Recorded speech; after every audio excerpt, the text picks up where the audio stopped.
¿Se ve la pantalla? Mercedes, ¿se ve la pantalla? Sí, doctor, sí se ve. Ya. El tema del día de hoy va a ser dispepsia y trastornos funcionales digestivos.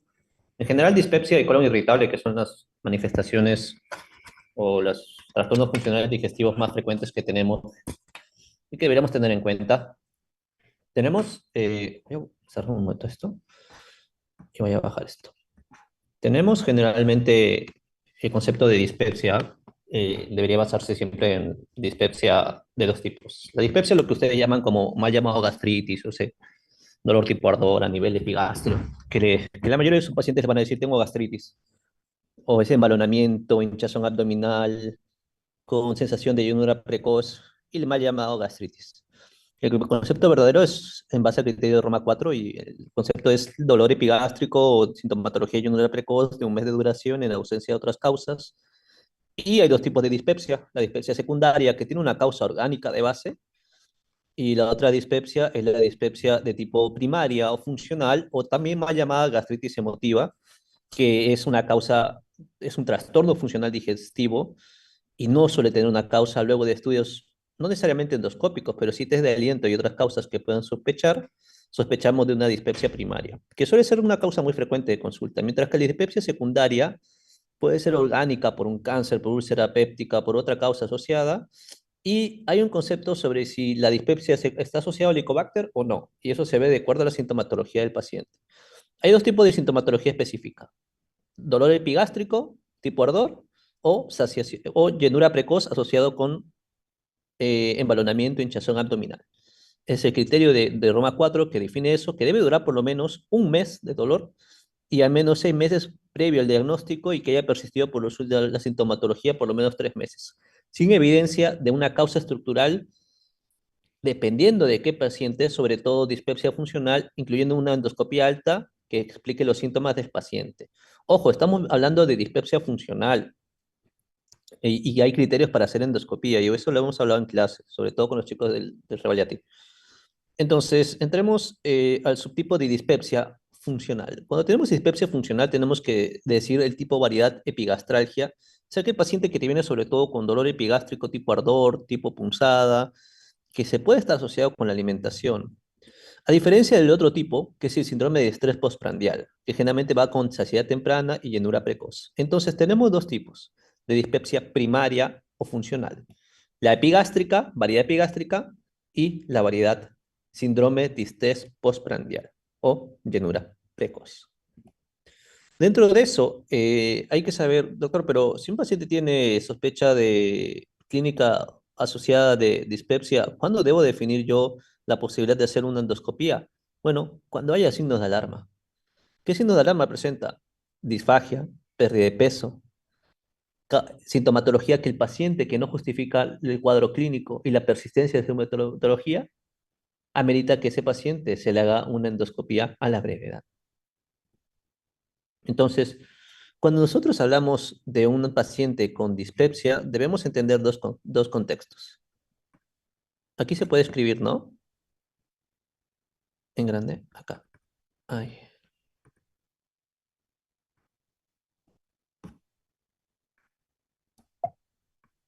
a ver. Aquí quiero que entiendan dos contextos. La dispepsia, mejor de color blanco.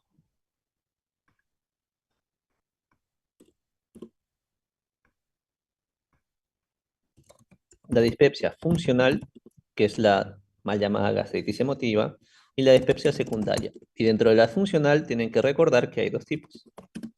Hay la variedad epigástrica, epigastralgia, y la variedad síndrome de distrés postprandial.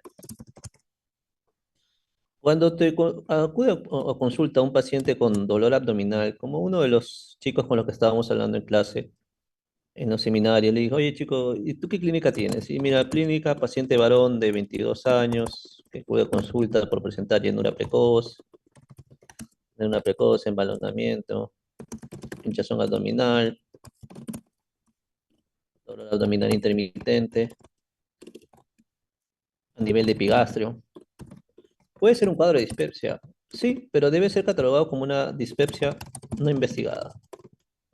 Paciente varón de 22 años sin signos de alarma, ¿requiere una endoscopia? No. Lo que tienes que hacer con el paciente es valorar probabilidades diagnósticas y considerar que el paciente había tomado antibióticos recientemente, considerar el efecto, porque la causa más frecuente de patología o trastorno funcional digestivo, catalogado como funcional, o en este caso de pepsia no investigada, va a ser funcional. Y ahí tienes que ver estrés persistente, ansiedad, depresión como factores asociados de este paciente, pero también tienes que catalogar otras causas. Descartar lo más común. ¿Qué te puede dar dispepsia en un paciente? Parasitosis, giardiasis. Puedes pedir un examen serológico de Giardia en exceso, puedes pedir un parasitológico seriado, puedes descartar colelitiasis si la sintomatología de tu paciente te sospecha más para dolor tipo gástrico, una ecografía abdominal asociada y una endoscopía no necesariamente, y un test de aliento para Helicobacter, que es causa de dispepsia asociada. Cuando hacemos, idealmente todo paciente que tenga sintomatología de dispepsia debería ser sometido a test de aliento. Y solo se hace endoscopía en caso de signos de alarma o cuando el paciente presenta claramente una mala respuesta al tratamiento. Entonces, a ver, perdón. Entonces, esto es más o menos un algoritmo de una de las guías asociadas sobre manejo de un paciente con dispepsia. Tengo la sospecha de un paciente con dispepsia funcional. Hablo claramente a mi paciente y discuto sobre lo que significa gastritis emotiva o gastritis o dispepsia funcional per se. Y lo que debería hacer con el paciente es test de aliento para Helicobacter y tratamiento erradicador. Si todo va bien, debe ser manejado en atención primaria. Todo esto debería ser manejado por médicos de familia. Si el paciente no mejora a pesar de la erradicación del test de aliento con Helicobacter y persiste con sintomatología, considera cambiar estilos de vida, que haga ejercicio físico y que haya potencialmente factores dietéticos asociados que incrementen la sintomatología. Si a pesar de esto no mejora, comienza generalmente con tratamiento. Dependiendo de la sintomatología del paciente, variedad de epigastralgia, inhibidores, sobre todo PPI o IBP. Si la variedad de síndrome de estrés postprandial, sobre todo prokinéticos. Si a pesar del tratamiento primario no mejora, podría dar neuromoduladores del eje cerebro-intestino y dentro de ellos puede dar antidepresivos tricíclicos o inhibidores selectivos de la recaptación de serotonina. Si a pesar de esto no mejora, considera otros tipos de terapias asociadas, psicoterapia, manejo de estrés, psicodinamia interpersonal y otras causas psicológicas o terapias psicológicas, porque se ha demostrado que hasta un 25% se pueden beneficiar de estos pacientes. El NNT es de 1 a 4, sobre todo en colon irritable, dentro de la variedad de trastorno funcional digestivo que se puede manejar.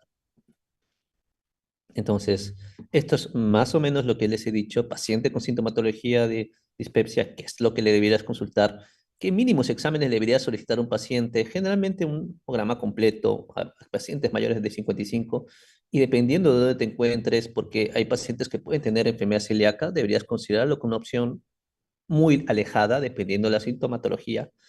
Y siempre recuerda que habría que solicitar una endoscopía ante ciertos pacientes que tengan sintomatología justificada, asociada. No que todo grupo de pacientes deben ser sometidos a endoscopia. Ahora, una vez hacemos un diagnóstico de estos pacientes y explicamos que posiblemente se trate de una dispepsia de origen funcional, no es necesario hacer investigaciones necesarias, generalmente hay que hacer investigaciones mínimas requeridas dependiendo del contexto de tu paciente.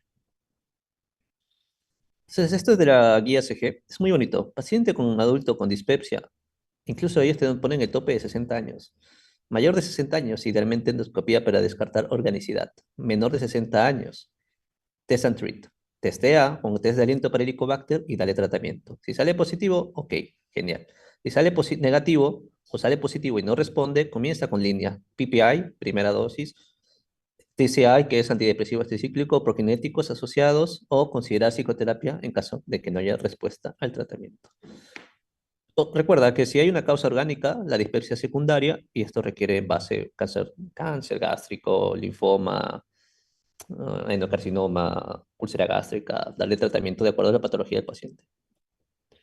Recuerda que independientemente de eso, la dispepsia funcional tiene un mecanismo fisiopatológico donde hay un paciente que generalmente tiene una alteración del sistema nervioso central con hipersensibilidad visceral, alteración del reflujo gastroesofágico normal, alteración o inflamación gástrica asociada y todo este contexto fisiopatológico que deben tener en cuenta, que son varios, que sobre todo intentan explicar el contexto difícil de manejar a veces en un paciente con dispepsia funcional. Pero la mayoría de pacientes responden bien al tratamiento y en la práctica clínica diaria generalmente está asociado mucho, cuando ya responde al tratamiento que solo va a ser sintomático, es en verdad cambiar y modular los estilos de vida de los pacientes, porque tienen mucho estrés, trabajan mucho, están sometidos a alta carga laboral y no saben cómo manejarlo, no hacen ejercicio físico, se encuentran en estados de hipercortisolismo y el paciente no mejora. Y aparte come chatarra, come Kentucky, comida basura, no come vegetales, no entrena. Todo eso acaba produciendo que estos pacientes por lo general no mejoran. Cuando ellos generalmente mejoran los estilos de vida y mejoran su alimentación, la sintomatología por lo general suele mejorar en la dispepsia funcional per se. Recuerden que generalmente el tratamiento es sintomático, el tratamiento no va a revertir el cuadro del paciente, va a revertir la sintomatología, pero si el cuadro puede volver a venir dependiendo de las causas subyacentes. Entonces, lo mismo, si tú tienes un paciente con sospecha de, digamos, dispepsia no investigada, hazle una historia física, hazle una historia y un examen físico a tu paciente. Signo de alarma, no presenta signo de alarma, considerar dispepsia no investigada y podías considerar darle tratamiento sintomático con PPI o con prokinéticos, dependiendo de la sintomatología predominante. Si el paciente responde, ok, déjalo en observación. Si el paciente si es una especie no investigada, puedes también considerar como un estudio de test and treat como parte del estudio, darle tratamiento erradicador y a partir de ello ver. Si después del tratamiento erradicador los síntomas se han resuelto, es que fue una dispepsia secundaria Helicobacter pylori. Ojo, si yo tengo signos de alarma, debería ir a endoscopía, idealmente. Consideramos únicamente aquel paciente que a pesar de darle test and treat, a pesar de que la sintomatología le he tratado el Helicobacter y no se resolvió el Helicobacter, o sea, se resolvió el Helicobacter, pero los síntomas no mejoraron, ok, va a ser un funcional dispepsia. ¿Y cuánto tiempo tengo que esperar para que el paciente con dispepsia que se está investigando, que le haga un test de aliento, le sale positivo para el Helicobacter, le doy tratamiento y paciente persiste con sintomatología de dispepsia? ¿Qué le debería decir? Generalmente que de 6 a 12 meses la sintomatología debería remitir.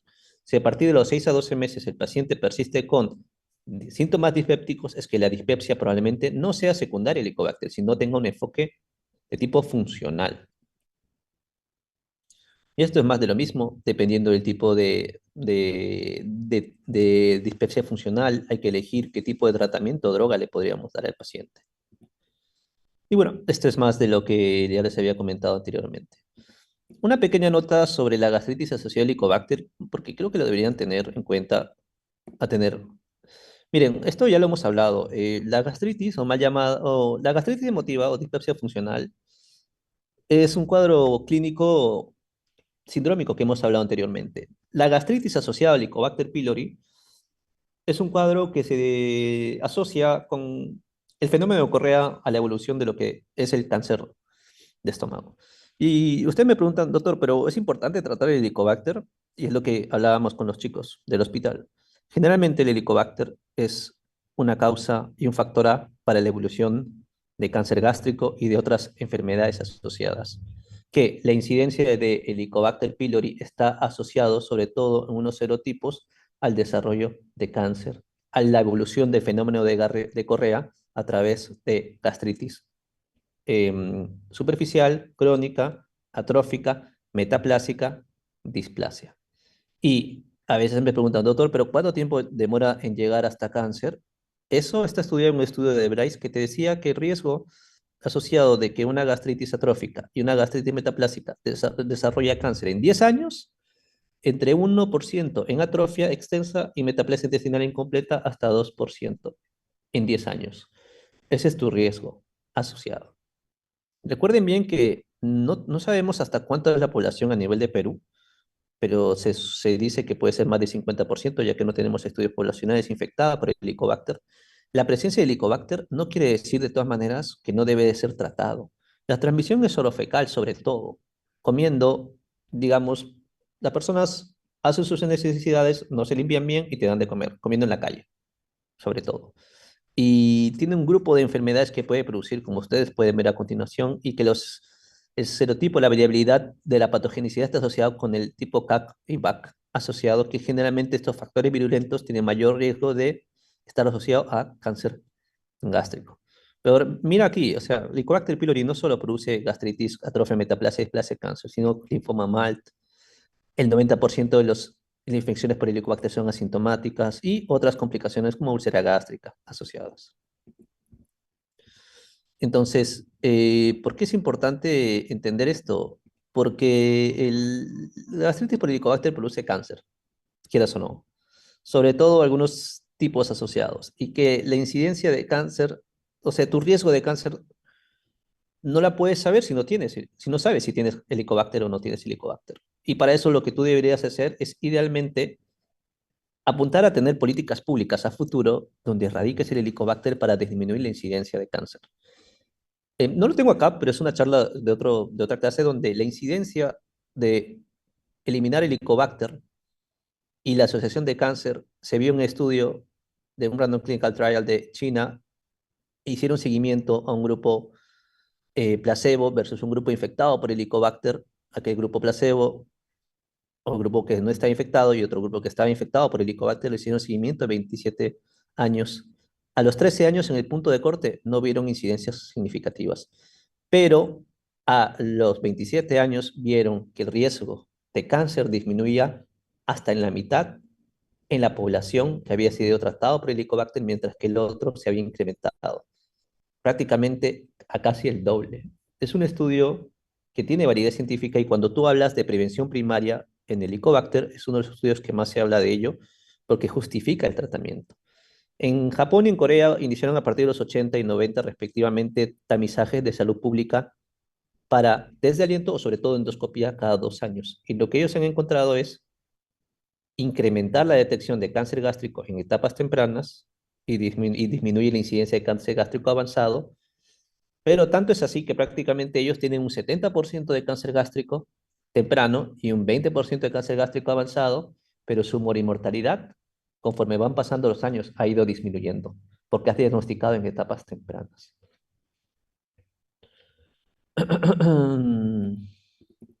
Esto es lo que le decía. Tienes que entender que la gastritis o la dispepsia asociada con Helicobacter, para esperar la mejoría de los síntomas dispépticos, debería esperar 6 a 12 meses. Si a partir de eso persiste la sintomatología de tu paciente, considera que la causa es secundaria. Esto es lo que le mencionaba. Le hago de endoscopia a mi paciente. Si es que quiero, le tomo biopsia, doy tratamiento erradicador, responde la sintomatología y se mantiene asociado por 6 a 12 meses. Esto es una dispepsia secundaria por Helicobacter pylori. Si a pesar de eso no hay respuesta o la respuesta es parcial y luego posteriormente recurre la sintomatología, a los 6 a 12 meses esto es dispepsia funcional. Esto es más o menos lo que ya les he hablado, a quienes debería buscar y hacer screening para gastritis por Helicobacter, quienes deberían ser sometidos a endoscopillos, casi la política de Maastricht, que es la guía mundial para Helicobacter pylori, recomienda que idealmente todo paciente mayor de 12 años debe ser sometido a estrategia de TESA-TRIS, testea a todo el mundo para HP y trátalo en la medida de lo posible. Y solo somete endoscopía a aquellos pacientes con signo de alarma, pérdida de peso, disfagia, masa abdominal, anemia de causa no filiada, hemorragia digestiva. Estas dos patologías es únicamente lo que quiero que sepan es, algunas veces el hematólogo nos manda interconsulta por a nosotros en el REVA porque digan, el paciente tiene sospecha de gastritis helicobacter pylori negativo y tiene anemia de causa no filiada, se solicita evaluación. Y ok, le damos tratamiento. Y lo que se ha visto generalmente es que el Helicobacter pylori está asociado, aparte de las patologías que ya les he mencionado, de la evolución del fenómeno de Correa, linfoma mal, cáncer gástrico, etcétera, a tres patologías per se: anemia ferropénica, PTI y deficiencia de vitamina B12. De tal manera que se ha visto que o se puede sugerir que un paciente con PTI pueda mejorar el cuadro clínico si es que tratas con el Helicobacter. igual en pacientes con anemia ferropénica que no encuentras otra causa y aquellos que tienen anemia megaloblástico asociado por déficit de vitamina B12. Una vez terminamos dispepsia, seguimos con colon irritable. Colon irritable es un tema complejo, bonito y necesario entenderlo. Hay que entender algo muy importante. El IBS, como le voy a llamar a partir de ahora, el colon irritable, se caracteriza por aquel paciente que presente dolor abdominal y alteración de ritmo evacuatorio asociado con embalonamiento, hinchazón abdominal, flatulencias, que se presenta en los últimos 6 meses y que ha presentado últimos actividad reciente en los últimos 3 meses, y que generalmente hay una ausencia de una carga orgánica o anormalidad fisiológica que lo justifique. Pero independientemente de eso, no es que todos los pacientes tengan que ser sometidos a colonoscopía, para nada.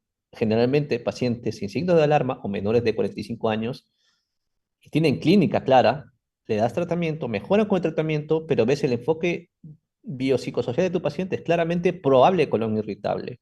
Y le das tratamiento y de acuerdo a ello lo vas observando. Recuerda que es una causa multifactorial y entra dentro del enfoque de lo que son los functional disorders, que son IBS en sus tres variedades: variedad constipación, variedad mixta, variedad diarrea, y otros tipos de patologías que están asociadas a functional disorders, como constipación crónica funcional, GER funcional, diarrea funcional. Tenemos funcional dispepsia, disinergia de piso pélvico asociado, incontinencia fecal asociado, síndrome de fatiga crónica, prostatodinia, y muchas más, en verdad, que entran dentro de todo este complejo que generalmente se asocian, ¿no? Generalmente solemos ver a pacientes que tengan vejiga hiperactiva asociada en varones y que tengan dispepsia y colon irritable, y hay otros pacientes que vienen con fibromialgia, típico mujer de 50 años con fibromialgia, y que presenta actualmente alteración de ritmo evacuatorio, dolor abdominal intermitente de más o menos 3 a 6 meses de duración, predomina estreñimiento. Claramente puede ser un colon irritable, y claramente estos pacientes tienen ansiedad, depresión o somatización como un trastorno psicológico psiquiátrico asociado. La prevalencia es más o menos global del 11%. Sin embargo, es la causa más frecuente de consulta. Prácticamente diríamos que los trastornos funcionales digestivos es el 80% de la consulta en gastroenterología. Y está relacionado con tipo de alimentación y estilos de vida, como estamos llevando actualmente. Dentro de eso, es muy importante que entiendas que se sobreponen hasta más de un 20 a 30%. Generalmente, el paciente que tiene colon irritable a veces puede presentar hasta un 30% de dispepsia funcional, y está asociado con trastornos psiquiátricos asociados con depresión, ansiedad, y también hay una prevalencia de hasta un 10% de que hay colon irritable postinfeccioso, que eso lo vamos a ver más adelante. Anteriormente se decía el eje cerebro-intestino, la alteración de la motilidad y la hipersensibilidad visceral como ejes principales de las bases fisiopatológicas de IBS. Sin embargo, actualmente no solo son estos tres ejes, sino es entender el cerebro y el comportamiento de las personas, los hábitos que han sufrido en la infancia, los abusos, la forma en cómo tratas a un paciente, cómo le afecta los episodios de ansiedad, cómo afronta los problemas, la genética y la epigenética. Generalmente el tener un antecedente de un padre o una madre con trastorno de ansiedad genera que la persona tenga predisposición a ser más ansiosa. El sistema inmune del individuo, infecciones recientes que hayan alterado el sistema inmune, estados inmunosupresivos asociados por depresión, otros factores, la inflamación persistente de bajo grado que se produce por otras causas, pero también por infecciones recientes, consumo de antibióticos, alteración en la barrera epitelial, también está demostrado, y alteraciones del sistema neuroendocrino. Entonces, no se sabe muy bien, pero dentro de la patogenia de la alteración de la barrera intestinal o barrera epitelial que acaba produciendo una inflamación de bajo grado, se cree que lo que se produce es los alimentos, su componente antigénico y otros factores asociados acaban alterando la barrera intestinal a nivel de intestino delgado y colon, y acaba produciendo que las bandas estrechas o los tight junctions se alteren.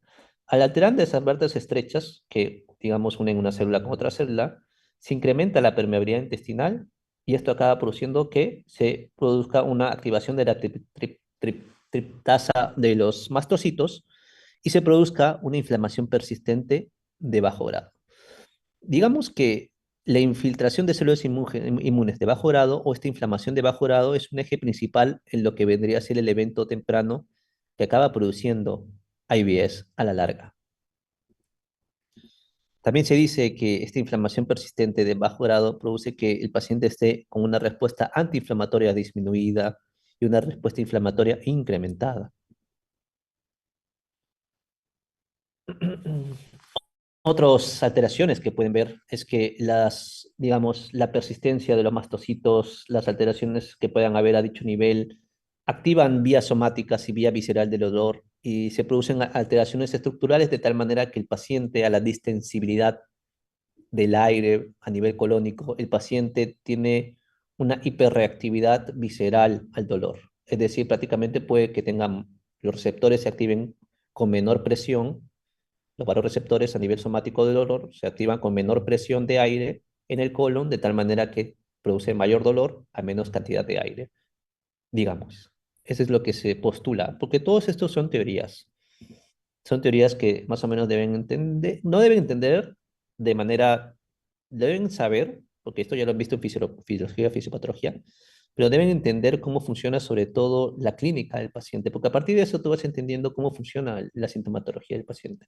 Y colon irritable y IBS, mientras más lees, más inculto te acabas sabiendo, porque es una patología muy compleja que se va estudiando poco a poco.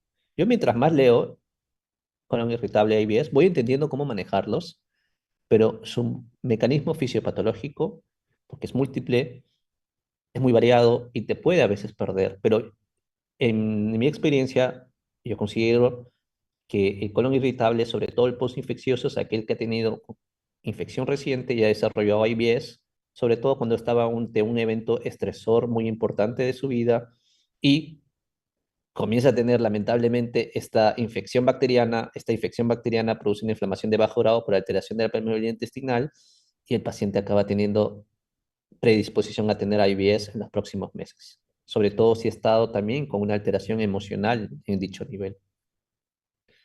Y perdón, el diagnóstico es clínico, pero el manejo es estilos de vida. O sea, tú puedes intentar darle manejo sintomático, pero el paciente tiene que saber que tiene un síndrome asociado, que tiene que cambiar estilos de vida, tanto a nivel nutricional como a nivel de hacer ejercicio, manejar psicoterapia y, obviamente, manejando qué factor le está descompensando. Ansiedad, estrés, depresión, generalmente tiene un componente psicológico bien marcado, que en la consulta se ve. Por eso la venta de gastro es desgastante en cierta medida, porque muchas personas vienen sobre todo con muchos problemas emocionales y hacer 15 consultas a la larga te cansa en una mañana, en una tarde, porque te transmite las emociones de los individuos y tienes que escucharlos y tienes que intentar ayudarlos. A veces tienes que preguntarle, oye, ¿cómo ha pasado? Mire, generalmente la mayoría de pacientes con functional disorders vienen a la consulta, a veces se ponen a llorar o a veces me cuentan cosas como, mira, y yo lo apunto, ¿ah?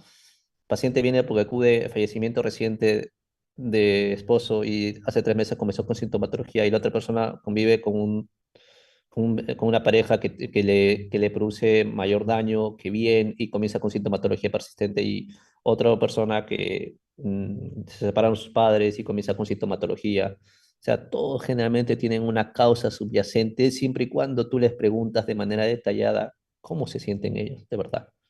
Pero eso es mucho comunicación médico-paciente y lo vamos a ver más adelante.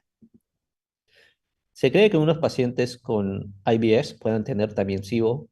El concepto de SIBO, disbiosis, es el concepto de alteración de la microbiota intestinal. Prácticamente los pacientes con IBS acaban teniendo predominio de, eh, digamos, gram negativos en el intestino delgado, donde debería haber gram positivos idealmente. Entonces, es como que se cambia la microbiota intestinal. El concepto de SIBO es translocación bacteriana de las bacterias del colon a las bacterias del intestino delgado. Y parte de esto, de los que se comenta en eso, es lo que está asociado en colon irritable y SIBO, sobre todo en el IBS postinfeccioso.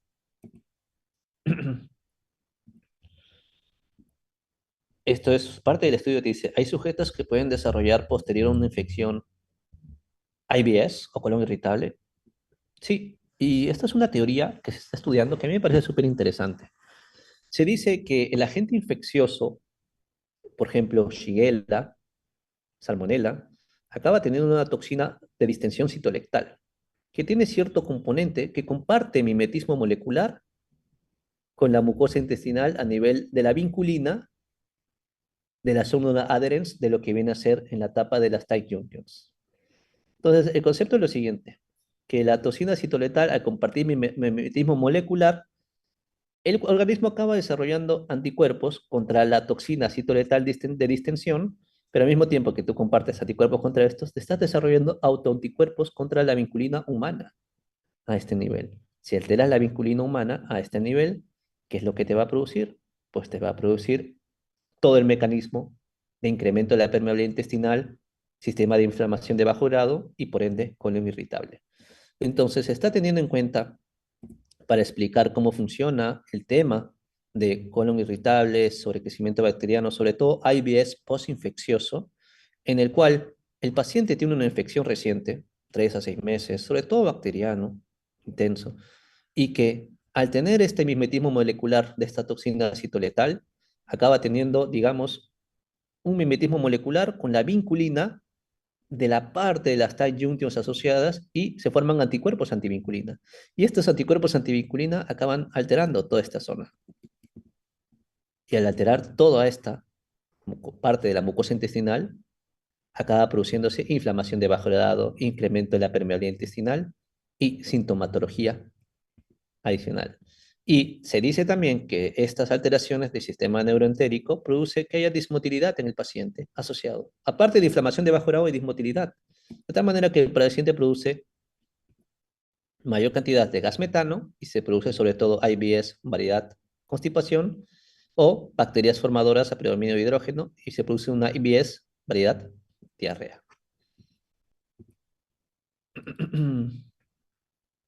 Entonces, parte de lo que es la alteración de la microbiota que está asociada con la inflamación de bajo grado, que es parte de la fisiopatología que no lo vamos a tocar ahora.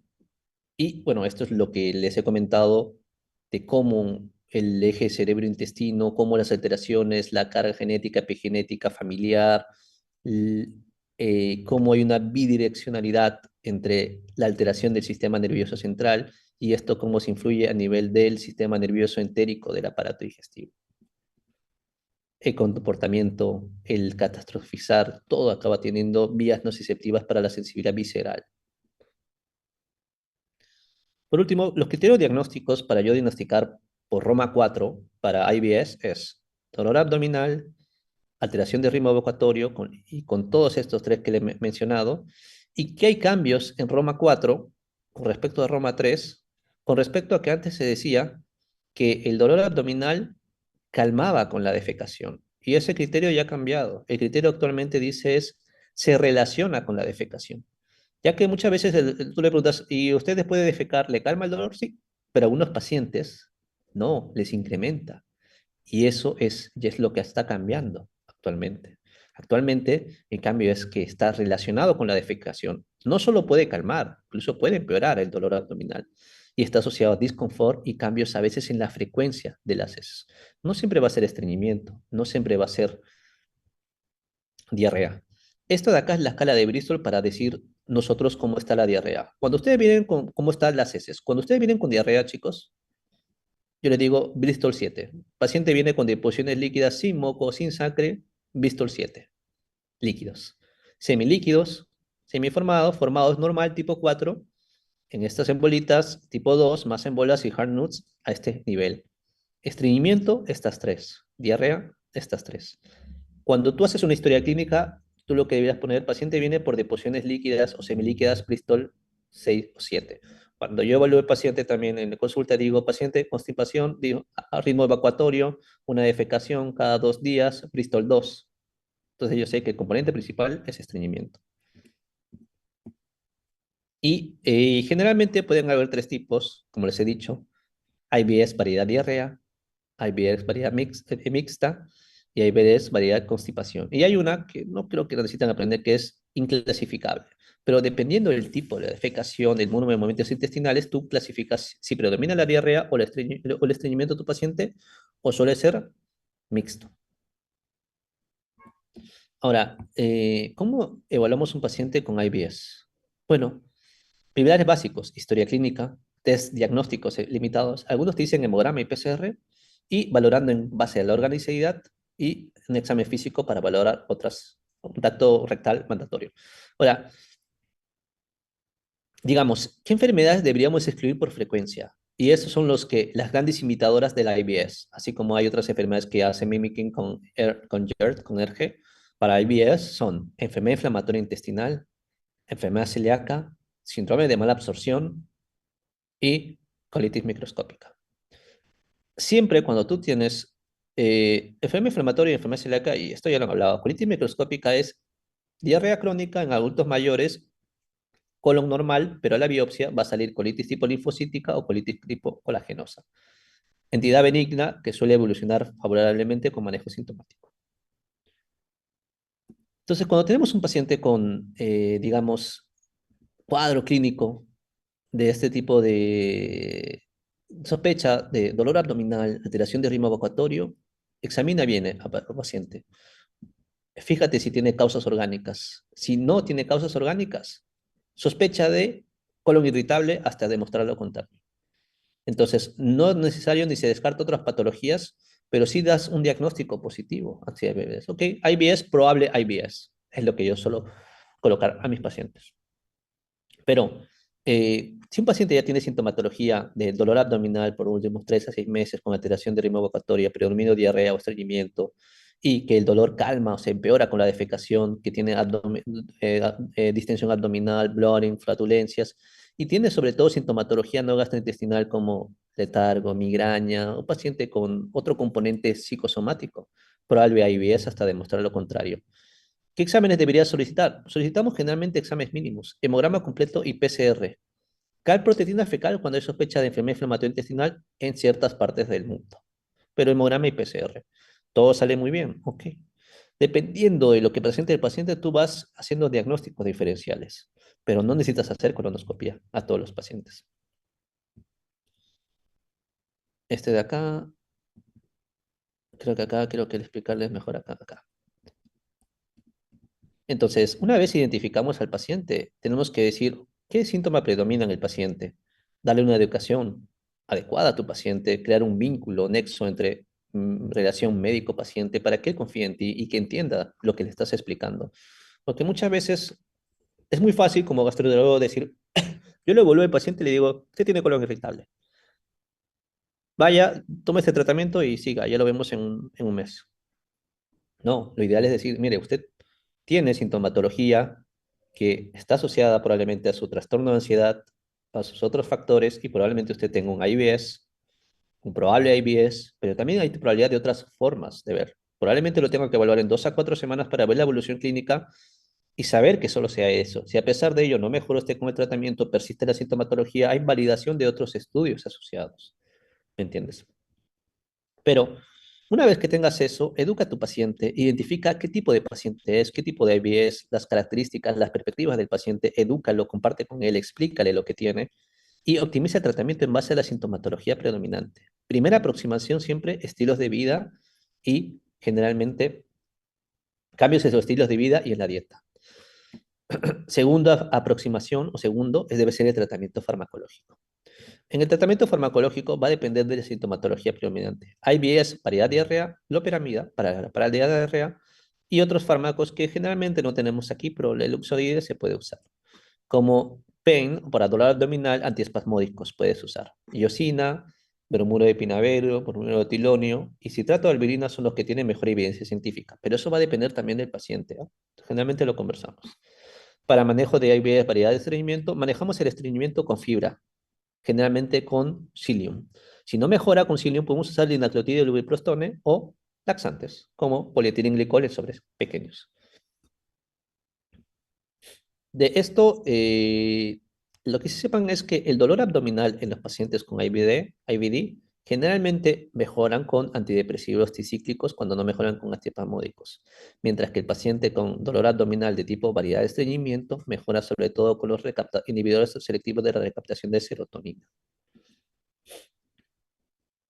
Ahora, ¿se ha demostrado que el ejercicio físico mejora la sintomatología en IBS? Sí. hasta caminata 20 minutos al día tiene una evidencia de que mejora la sintomatología de los pacientes. Ahora, la dieta baja en FODMAPs ha mejorado sintomatología también, y eso lo vamos a hablar más adelante. La dieta baja en FODMAPs o digamos low fermentable oligomonosacáridos y dieta en polioles, que deberías disminuir tu dieta en esto, se ha demostrado en base a evidencia científica que mejora la sintomatología de los pacientes con IBS. Prácticamente lo que se ha visto es que hay diferencia significativa tanto en el dolor abdominal cuando tratas con una dieta baja en FODMAPs a tu paciente como síntomas gastrointestinales como respecto a la calidad de vida del paciente. Y si bien los efectos han sido medidos a corto plazo, digamos que hay evidencia científica para que la dieta baja en FODMAPs se recomiende a los pacientes, porque se ha demostrado que el consumo incrementado de monosacáridos, disacáridos y oligosacáridos fermentables, en alta cantidad, bastante fermentables, generalmente produzcan sintomatología del paciente, de tal manera que debería ser bajo en FODMAPs. Es parte de esta dieta. El problema de esta dieta, chicos, es que es muy complejo. Es limitarte en mucha sintomatología y comer muy pocas cosas. Y lo que se plantea ahora incluso es una dieta challenge en la cual tú disminuyes algunos alimentos al paciente y le vas incrementando la dosis. Lo mejor es manejarlo con nutrición. Yo la verdad es que yo no, ya no doy charlas de FODMAPs a mis pacientes. Lo mando con nutrición para que les haga una adecuada valoración. Con respecto a prebióticos, simbióticos y probióticos, tiene evidencia científica. Relativamente efectos a nivel del sistema nervioso, podría mejorar la sintomatología, pero la evidencia de probióticos no dicen que sea necesario usarla. Si ustedes le dan probióticos por IBS, pueden usarlo, pero riesgo-beneficio probablemente tenga un efecto placebo asociado.